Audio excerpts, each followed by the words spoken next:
Hey guys, I'm Soda here back again doing another movie review, and today we'll be reviewing Spider-Man Into the Spider-Verse. Now I'm not going to get into the plot or the cast to this movie because I just feel like it take too long doing that, and my camera barely has any storage right now, so I'm just going to get right into my thoughts. Now, do I like Spider-Man Into the Spider-Verse?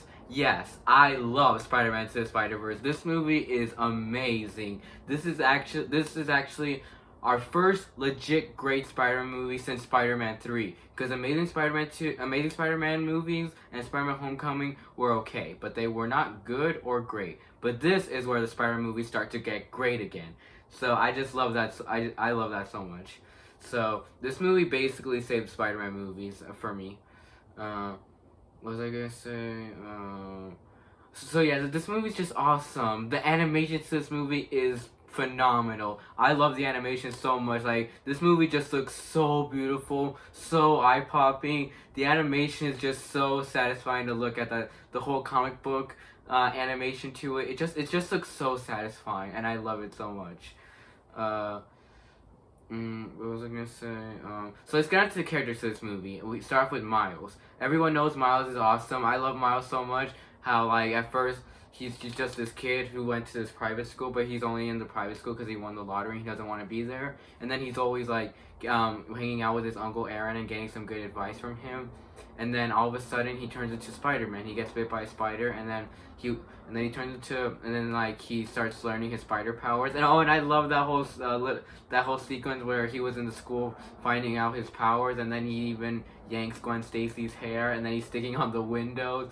Yeah, that scene was those scenes were really funny.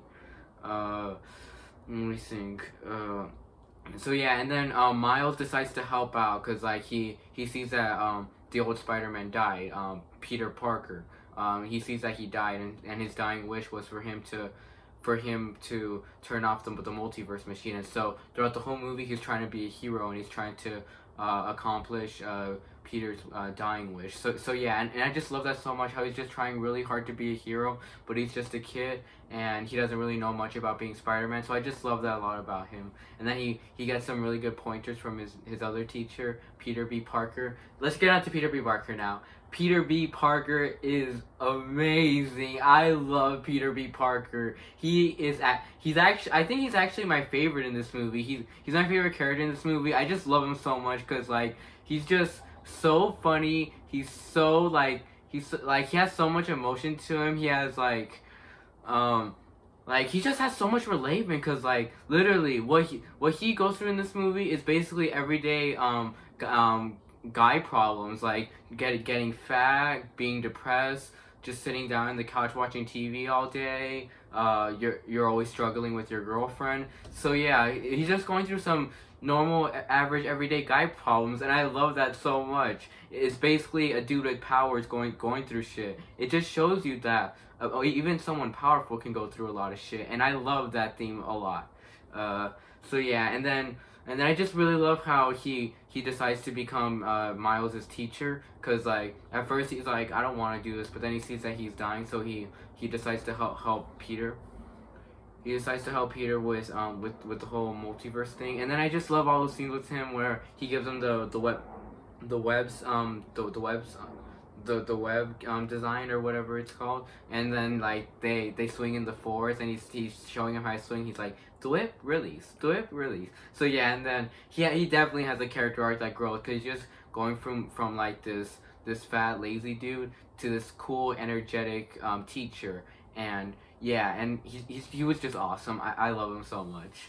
And then we get on to what was her name? Gwen Stacy. Gwen Stacy was another awesome character. I love Gwen Stacy a lot. She was such a badass. I love all the scenes with her in action. That scene where she fights Olivia Octavius in the forest. All the scenes with her in action are just awesome. Let me think. And then I love like the little relationship between Miles and Gwen, how he has a crush on her, but she doesn't really seem to notice, or she just doesn't seem to care. So yeah, all those scenes were great with Miles and Gwen Stacy. They were basically best friends. So yeah, I love that so much. Let me think. So yeah, Gwen Stacy was great. And then, oh yeah, and I also like how she also went through some stuff too, because her best friend died, and so she's just been really sad about that. So yeah. Let me think.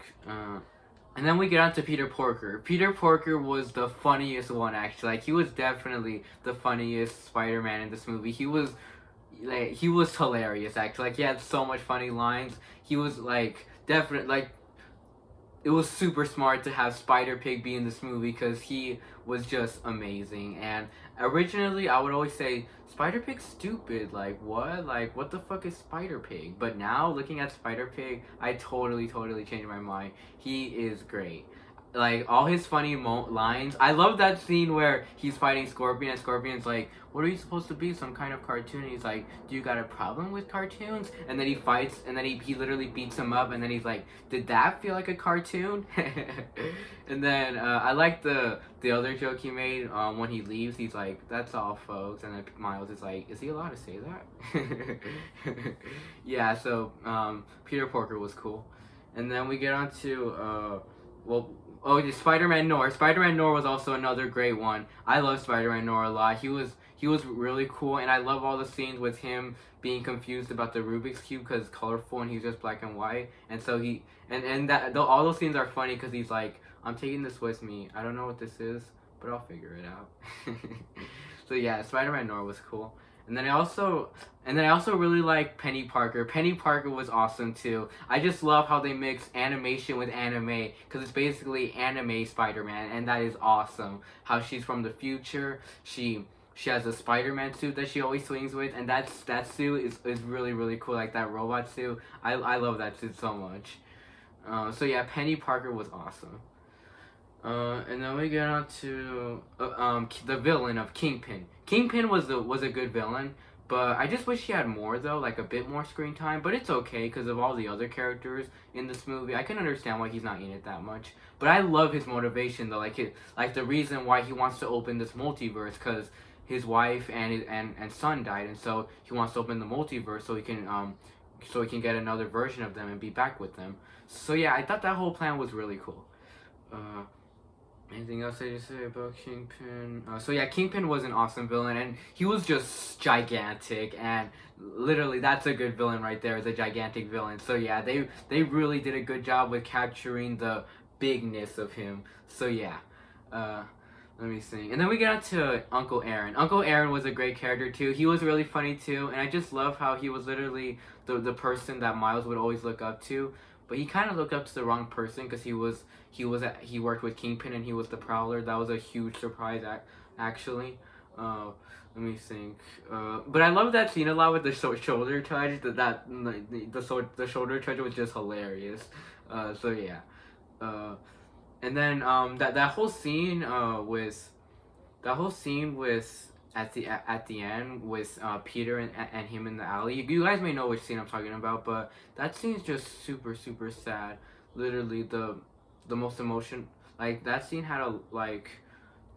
probably had the most emotion in the whole movie because literally like you really feel for Uncle Aaron and Miles' loss, and it's just so sad. And I remember the first time I watched it, I almost cried. Let me think. Anything else I just say? So I think that's all the characters in this movie. So yeah, the characters were good. And then we get on to the soundtrack to this movie. The soundtrack to this movie is amazing. Everyone knows the soundtrack is phenomenal because literally every single song is great. Sunflower, Home, What's Up Danger, Till the End. What other song? I can't think of other songs on the top of my head, but the soundtrack was phenomenal, like I said. So yeah. And then, what else? What else should I say? Let me see. Oh yeah, and then there's so much scenes I love in this movie. Like I love the forest scene a lot. That scene's awesome. I love the forest scene a lot. Any other scenes I should talk about? Let me think. Any other scenes I should say? Oh yeah, and I love that house scene a lot. Like when all the bad guys come into Aunt house, that whole scene was very cool too. Like when they're all fighting the villains, like Scorpion, who were all the villains? Scorpion, Tombstone. I believe who else was there? I believe Prowler was definitely there. I'm trying to think if there was another villain there. But yeah, that whole scene was awesome. And then I love the end battle a lot. Oh yeah, I love that whole theme too. How the spark you have is great, and you can do whatever you want with it, and that's what encourages Miles to be Spider-Man and to like believe in himself and like save people, and that makes him really believe that he has powers and he is a Spider-Man. So I love that theme so much, and then I love the end battle a lot. The end battle was so great, like not just the action but just the look of it just looked awesome. So yeah, to rate this movie, I'm rating this movie an A plus easily. So yeah, this movie is great.